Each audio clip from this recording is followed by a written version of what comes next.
कि हमारा रहते बोल रे पगली कोना बात के चिंता बा हमरा हाथ पे लगा दी हमरा के एक जगह और जाएगा कि हमारा चलते बोल रे पगली कोना बात के चिंता बा अतहरा के कवन हाथ लगा दी कि जबल बघवा जिंदा। ये फरमाइश है शंभू भैया ने बताया मुझे, ये फरमाइश मंजीत भैया की है।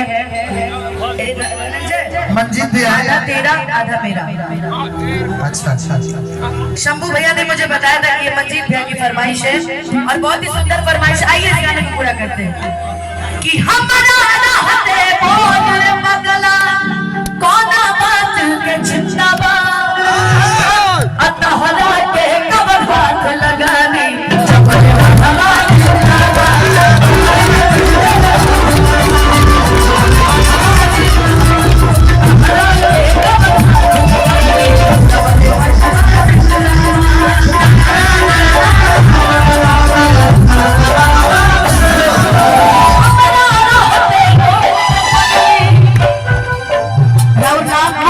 आई होता था मुखिया जी कुंवर सिंह जी मोना कुंवर जी। अच्छा आई मोहम्मदपुर के